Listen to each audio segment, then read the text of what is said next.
A Liberal professor challenged a royal guard to an IQ test, thinking he'd expose him as a mindless soldier.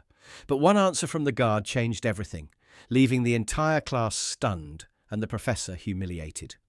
Here's what happened. But before we continue, tell us where you're watching from in the comments, and make sure to subscribe, because tomorrow at this very same time, we're dropping another powerful Royal Guard story that you won't want to miss. The morning sun had barely crested the horizon when Lieutenant Eldon Marchmont began pressing his uniform with military precision. Each crease was measured to perfection, each button polished until it gleamed. 20 years of service to the Crown had ingrained these habits deep within his soul. Attention to detail wasn't just protocol, it was a way of life. "Oliver, are you up yet?" he called upstairs, his voice carrying the quiet authority that had commanded men in Afghanistan and Iraq before his posting to the Queen's Guard. "You'll be late for school, son." A groan emanated from upstairs, followed by the shuffling of feet that lacked any semblance of military efficiency.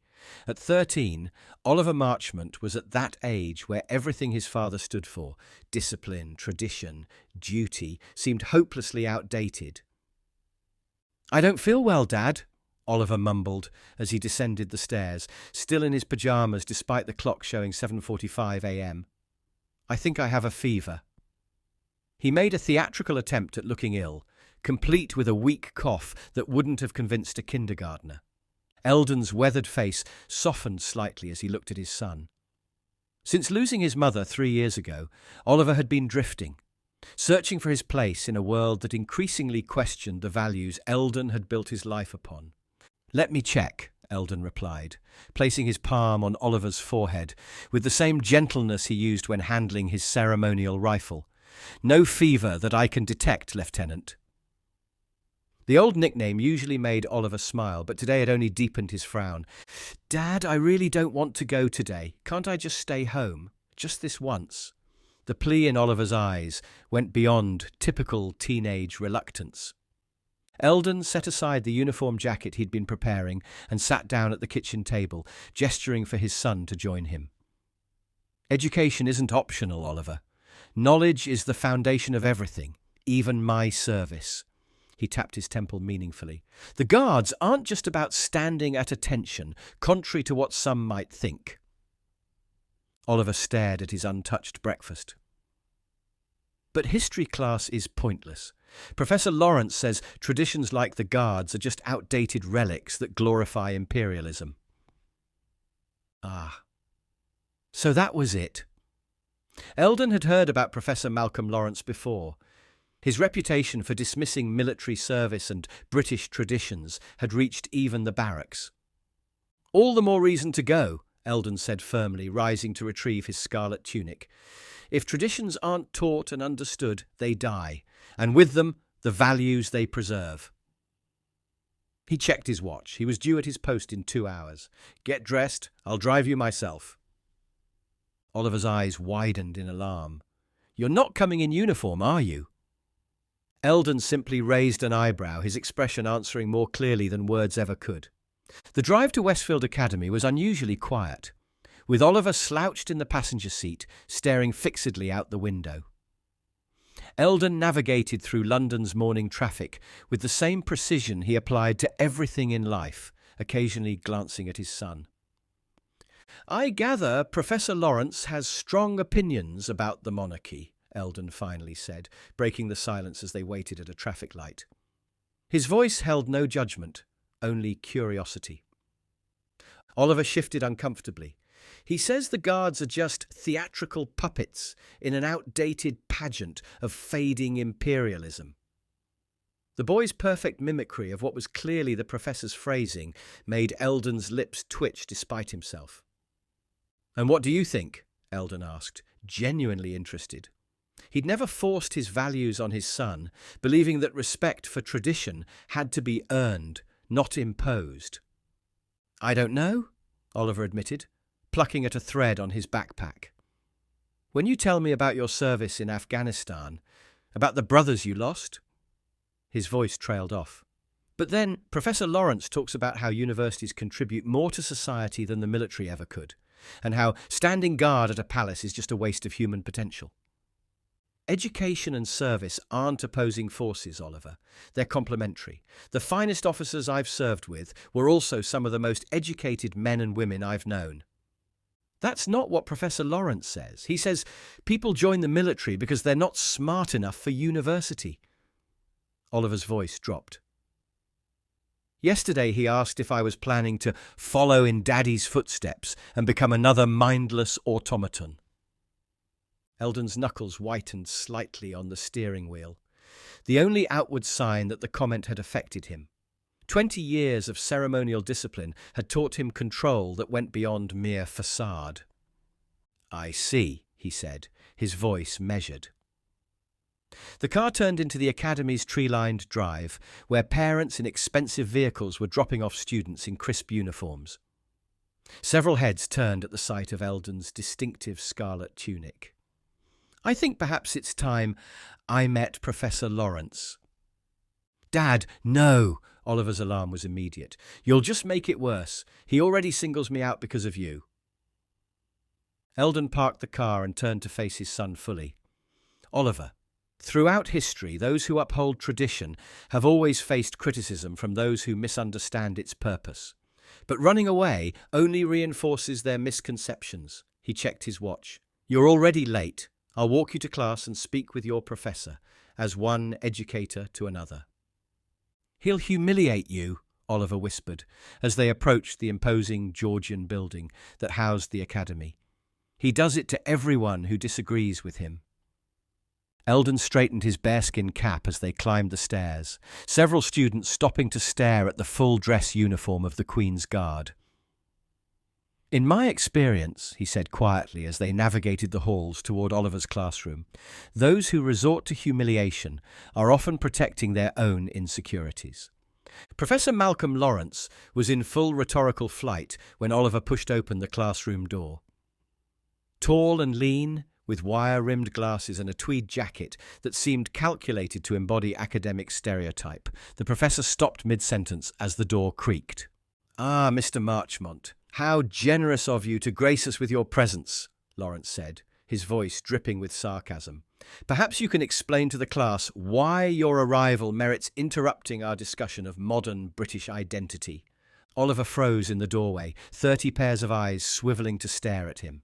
Eldon placed a gentle hand on his son's shoulder, guiding him forward with quiet confidence that immediately drew the professor's attention. "I believe the fault is mine, Professor," Eldon said, his voice carrying the natural authority of command without a hint of aggression. "I wanted to personally explain my son's tardiness and ensure he arrived safely." Lawrence's expression shifted as he took in Eldon's full ceremonial uniform. The scarlet tunic, the gleaming brass buttons, the bearskin cap he now held at his side with white-gloved hands.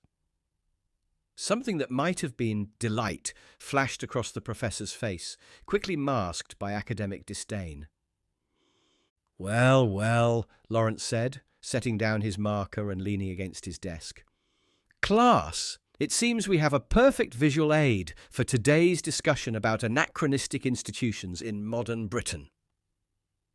He gestured toward Eldon as if he were an exhibit, one of Her Majesty's toy soldiers in full regalia. An uncomfortable silence fell over the classroom. Oliver slipped into his seat, face burning with embarrassment.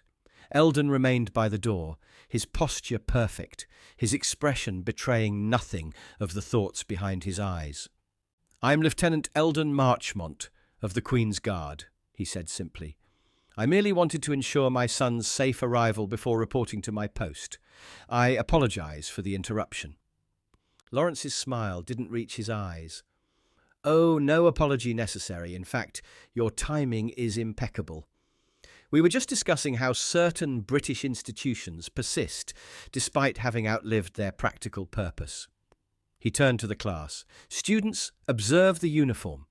A perfect example of tradition preserved at the expense of progress. Beautiful, certainly, but utterly impractical and ceremonial rather than functional." "With respect, Professor," Eldon said, his voice level. The guards are active duty soldiers. Many of us have served in combat zones before and after our ceremonial duties. Lawrence waved this away as if swatting a fly. Yes, I'm sure some of you have actual military experience, but let's be honest about what you do now. You stand motionless for tourists to photograph. A human statue, paid for by taxpayer money. He turned back to the class. The perfect symbol of Britain's inability to let go of imperial pageantry in a post-colonial world. Eldon showed no reaction to the insult, his discipline evident in every line of his bearing. He simply nodded once. I should leave you to your class. Thank you for accommodating Oliver's late arrival. Oh, but you simply must stay for a few minutes, Lawrence said, his voice taking on an edge of challenge. Since you've provided us with such a perfect example of tradition without purpose, perhaps you could enlighten the class about the intellectual rigours of standing perfectly still for hours. I'm sure these young minds would benefit from understanding the cognitive demands of your profession. The sarcasm was unmistakable. Several students looked mortified, while others watched with the uncomfortable fascination of witnessing a car crash in slow motion. Oliver's eyes were fixed firmly on his desk, his shoulders hunched with tension. Eldon paused, then set his bearskin cap carefully on a side table. If you believe it would be educational, Professor, I'd be happy to answer any questions about service to the Crown. Lawrence's eyebrows rose slightly, clearly not having expected Eldon to accept his thinly veiled challenge. He recovered quickly, leaning forward with exaggerated interest. How fascinating. Tell me, Lieutenant, what exactly are the intellectual requirements for joining the Queen's Guard? I imagine the ability to count to 10 and recognise primary colours must be essential for those uniform changes. His smile was razor-thin as scattered, nervous laughter rippled through the classroom. The Guards draw from all regiments of the British Army, Eldon replied calmly. Each Guardsman has completed the same training as any soldier, plus additional ceremonial drill. Many have university degrees, though it's not a requirement. Not a requirement. How telling, Lawrence turned to the class with theatrical emphasis. In academia, advanced degrees are the baseline for entry. In the Queen's Guard, they're optional accessories, like those decorative tassels. He gestured dismissively at Eldon's uniform accoutrements. Education takes many forms, Professor, Eldon responded, his voice steady.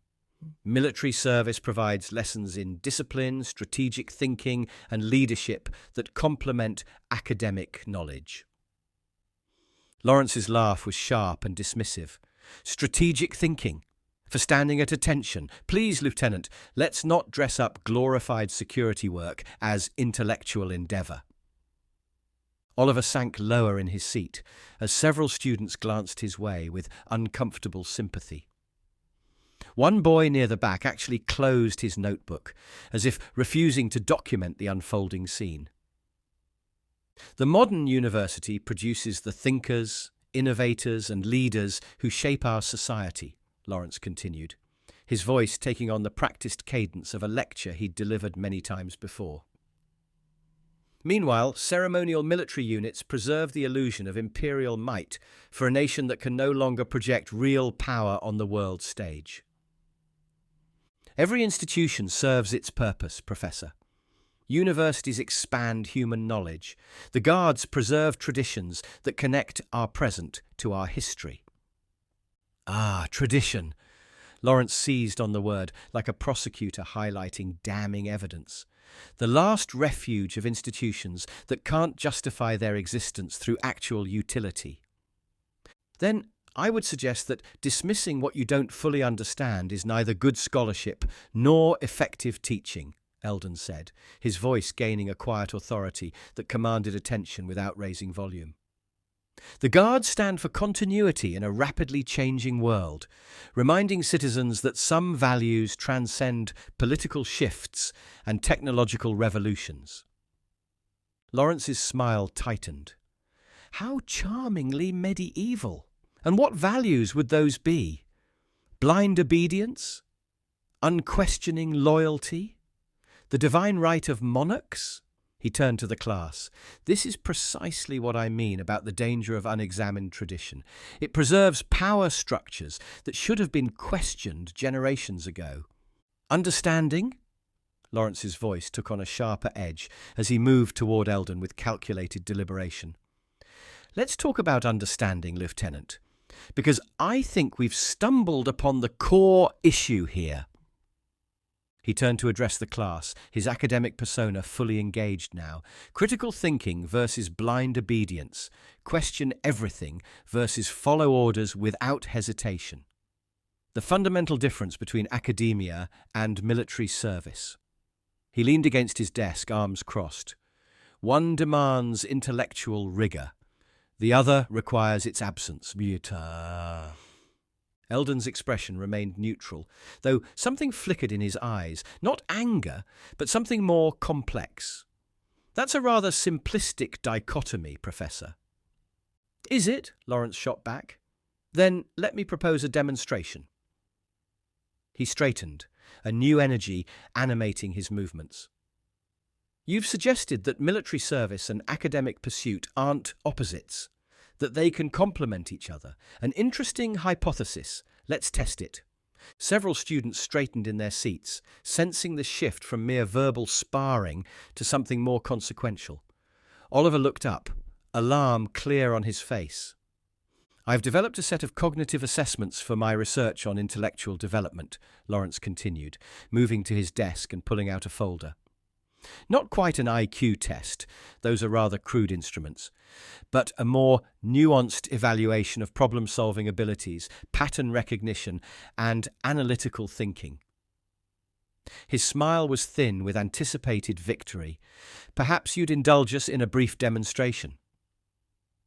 The challenge hung in the air, its implications unmistakable. Lawrence was publicly questioning not just the value of Eldon's service, but his intelligence, and by extension, that of all those who chose military careers. I have duties to attend to shortly, Eldon replied evenly, checking his watch. But if you believe it would be educational for your students, I can spare 15 minutes.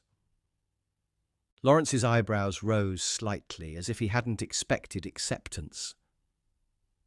How accommodating of you. He began distributing papers to the front row. Students, please pass these back.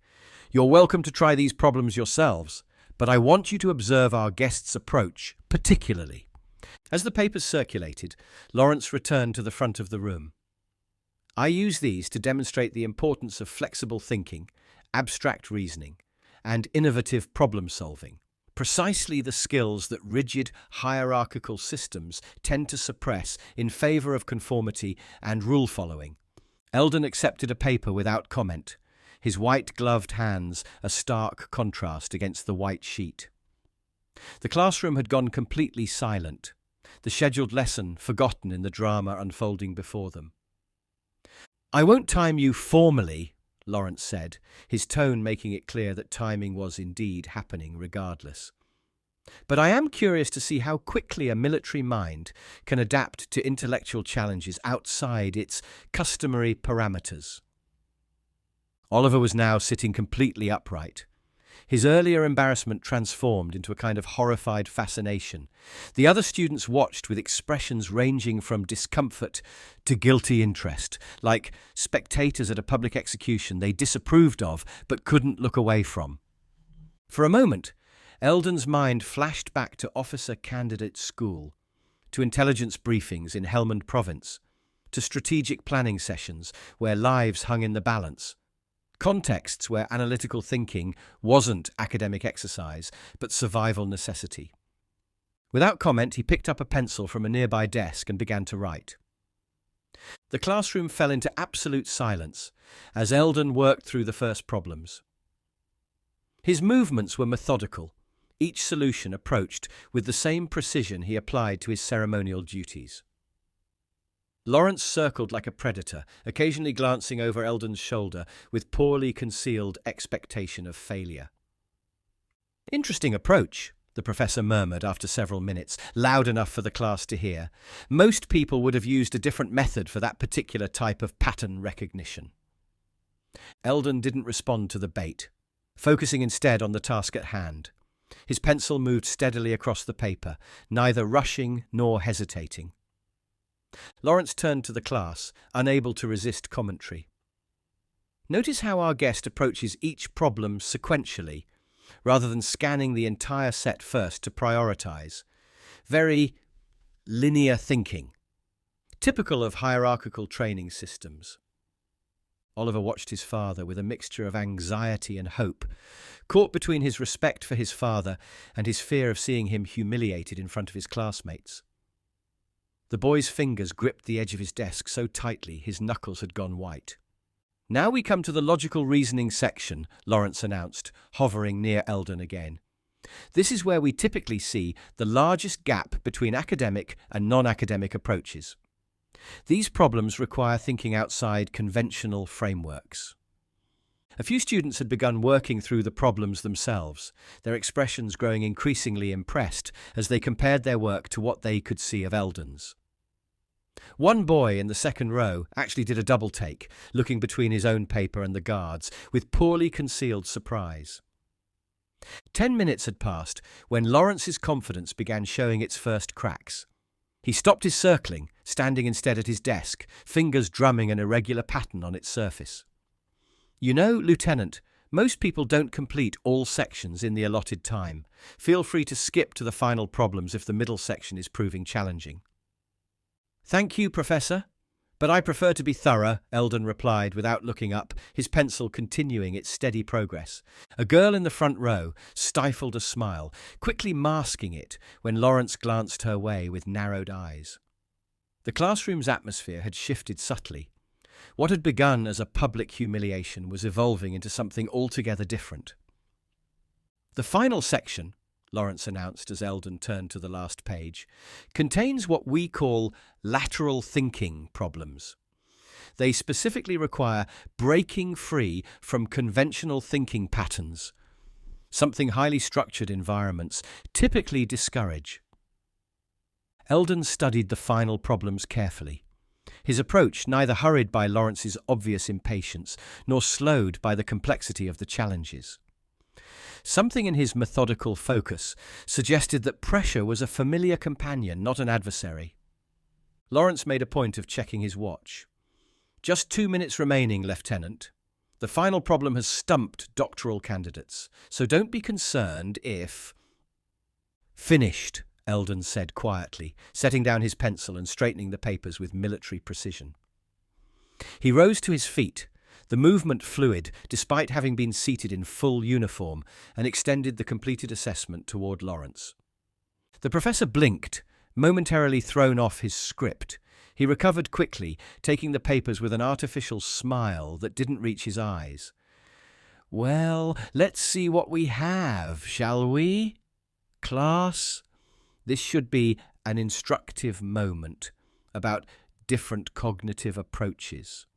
Lawrence scanned the first page rapidly, his expression carefully neutral. The second page caused a slight tightening around his eyes. By the third, the artificial smile had completely vanished, replaced by something closer to confusion. "Interesting," he said, his voice missing its earlier theatrical quality. "You've used some unconventional approaches here." "Problem-solving in combat zones often requires adaptability, Professor," Eldon replied evenly. "When standard procedures fail, new methodologies become necessary for survival." Lawrence's eyes narrowed as he reached the final page. The classroom remained utterly silent, 30 pairs of eyes tracking his reaction. Even Oliver had leaned forward, something like hope kindling in his expression. "The last problem," Lawrence said finally, looking up at Eldon with genuine surprise. "Your solution is unorthodox." "Is it incorrect?" Eldon asked simply. Lawrence hesitated, an unfamiliar experience for a man accustomed to intellectual dominance. "It's not the approach we typically see." He scanned the work again, his finger tracing Eldon's careful notations. You've approached it from a strategic rather than purely logical framework. Strategic thinking is logical thinking applied to dynamic scenarios with incomplete information, Eldon responded, his voice taking on the tone of someone who had taught these concepts himself. Military officers are trained to find functional solutions with limited resources under extreme pressure. Lawrence wasn't accustomed to recalibrating his position, particularly in front of an audience he considered his intellectual domain. He set the papers down on his desk with deliberate care, buying himself moments to regroup. "Well," he said finally, his voice attempting to reclaim its earlier authority, "you've certainly demonstrated an unexpected aptitude for pattern recognition. Though I notice your approach to the sequential logic problems relies heavily on linear methodologies rather than lateral thinking. It was a weak counterattack, and they both knew it." Eldon inclined his head slightly, neither accepting nor challenging the critique. "Perhaps," Lawrence continued, seizing on what he perceived as safer ground, "we should examine your solution to the final problem more closely. It's particularly revealing about cognitive frameworks." He held up the paper, pointing to Eldon's final answer. "Lieutenant Marchmont has approached what is essentially a pure logic problem as if it were a tactical scenario." "Excuse me, Professor," a student in the third row interrupted, her hand half raised, "but I think his answer is correct." She flushed as all eyes turned to her. "I mean, the methodology is different, but the solution works. I checked it twice." Lawrence's expression flickered between disbelief and irritation. "Ms. Chen, the standard approach to this particular problem involves differential calculus and set theory." "May I?" Eldon asked quietly, gesturing toward the whiteboard. The request was so unexpected that Lawrence found himself nodding before he could formulate a refusal. Eldon moved to the board with the same measured precision that characterized his guard duties, picking up a marker and drawing a simple diagram. "In asymmetric warfare," he began, his voice taking on a natural instructional quality that immediately commanded attention, "conventional solutions often fail because they assume resources and information that aren't available in the field." The class watched, transfixed, as Eldon's white-gloved hand sketched a representation of the problem that transformed its abstract mathematical nature into a clear strategic scenario. When facing an enemy with superior numbers or position, indirect approaches become necessary. His diagram expanded, showing multiple paths to the solution. This problem asks for optimal resource allocation across 7 variables with incomplete information, essentially the same challenge a commander faces when planning an operation with limited intelligence and constrained resources. Lawrence stared at the developing solution, his academic certainty visibly eroding. This wasn't a ceremonial guard stumbling through academic exercises. This was an expert translating between domains with unexpected fluency. "The conventional mathematical approach requires perfect information," Eldon continued, adding final notations to his diagram. "But by treating these variables as tactical objectives with varying strategic values, we can derive a solution that accommodates the uncertainties built into the problem statement." He stepped back from the completed diagram. The solution was elegant in its simplicity, transforming what had been deliberately obscure into something immediately comprehensible. "Actually, sir," another student interjected, a boy who rarely spoke in class, "I think it does. It's basically applying game theory to set theory. We covered that in advanced mathematics last term." The professor's face tightened. What had begun as a public humiliation of a mere guardsman had transformed into something else entirely, a demonstration not of the guard's intellectual limitations, but of Lawrence's own narrow conception of intelligence. "Before I leave you to your lesson, Professor," Eldon said, his voice carrying easily to every corner of the suddenly silent classroom, "perhaps I might address a question you posed earlier about what value the guards bring to modern society." "You asked what intellectual value there is in standing guard," Eldon began, addressing not just Lawrence but the entire classroom. Let me answer that question properly. His posture straightened almost imperceptibly, the disciplined bearing of a guard on duty now carrying a different kind of authority, not ceremonial, but earned through experience and insight. The Queen's Guard consists of active duty soldiers, most of whom have served in combat zones before and after their ceremonial posting. Many hold advanced degrees, in my case a master's in military history from King's College London and a second in international security from St Andrews. Lawrence blinked, visibly recalculating his assumptions. Several students straightened in their seats, their perceptions shifting before Eldon's eyes. Before standing guard at Buckingham Palace, I served 3 tours in Afghanistan, commanded a tactical intelligence unit, and was part of the strategic planning team for multinational operations in the Middle East. Eldon's voice remained measured, neither boastful nor defensive. The uniform I wear represents not just tradition, but a living connection between our history and our present. He glanced briefly at Oliver, whose face now showed open admiration. The discipline required to stand motionless isn't mindless obedience. It's the physical manifestation of mental control, focus, and commitment to something larger than oneself. The same qualities, Professor, that drive academic inquiry at its best. Lawrence opened his mouth as if to interject, then closed it again, uncharacteristically at a loss for words. You suggested earlier that universities produce the thinkers and leaders, while ceremonial guards merely preserve outdated pageantry, Eldon continued. But that creates a false opposition. The greatest military leaders throughout history have been scholars as well as warriors, from Marcus Aurelius to modern generals who hold doctorates alongside their command experience. He moved back toward his bearskin cap, resting on the side table where he'd placed it. The ceremonial duties I perform represent continuity in a world of constant change. They remind us that some principles, duty, honour, service to something greater than oneself, transcend technological revolutions and political shifts. Eldon picked up his cap, holding it with the precise care that years of service had ingrained. The true value of tradition isn't in blindly preserving the past, but in carrying forward the wisdom it contains while adapting to present realities. He turned to Lawrence, his gaze direct but not challenging. You teach these students to question everything, Professor. That's valuable, but questioning isn't the end goal. Understanding is. And true understanding requires us to recognize that different forms of knowledge and service can complement rather than oppose each other. The classroom had fallen into complete silence, every student fully engaged. Even Lawrence seemed transfixed, his earlier contempt replaced by something more complex. Not quite respect, perhaps, but a reluctant reassessment. Oliver, Eldon said, turning to his son, I need to report for duty. Will you be all right for the remainder of the day? The boy nodded, sitting taller than he had all morning. Yes, sir, he replied, the words carrying a new weight.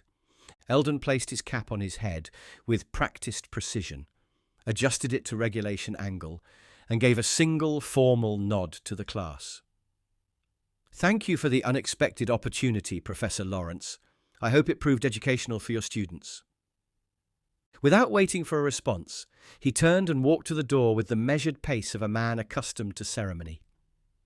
The click of the door closing behind him seemed to break whatever spell had fallen over the classroom. Lawrence cleared his throat, visibly struggling to reassert his academic authority. Well, he managed finally, that was certainly informative. He turned back to the whiteboard, where Eldon's elegant solution still stood as testimony to the narrowness of his own preconceptions. Sir, the same girl who'd defended Eldon's solution spoke up, could we leave that diagram up? I'd like to copy it down. I think it might help with our advanced modelling project next week. Lawrence paused, then slowly nodded. You know, that might not be a bad idea. As the lesson resumed, Oliver noticed something had changed in the classroom dynamic. Students who had never spoken up before were asking questions, engaging with the material in new ways. Even Professor Lawrence seemed different, less theatrical, more thoughtful in his responses. At the end of the class, as students gathered their materials, Lawrence approached Oliver's desk. "Your father," he said quietly, a hint of genuine curiosity in his voice. "Has he published any of his strategic analyses?" "Several," Oliver replied, a new confidence in his bearing. "His assessment of asymmetric response strategies was adopted by NATO 3 years ago." Lawrence nodded slowly, glancing toward the door through which Eldon had departed. "Perhaps," he said, more to himself than to Oliver, "we might invite him back for a proper guest lecture." Outside, as the autumn sun filtered through London's persistent clouds, Lieutenant Eldon Marchmont returned to his ceremonial duties at Buckingham Palace.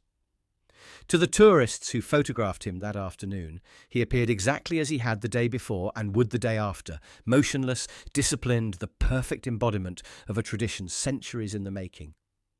But to those who had witnessed the morning's events at Westfield Academy, that stillness now spoke not of mindless obedience, but of a deeper kind of strength, the quiet dignity of a man who knew precisely who he was and what he stood for, whether under direct attack or standing silent guard over the values that defined him.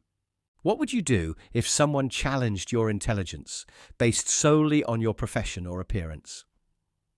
Today's story reminds us that true wisdom often comes from unexpected sources, and that we should never judge someone's intellectual capacity by their uniform, whether that's academic robes or a ceremonial guard's attire.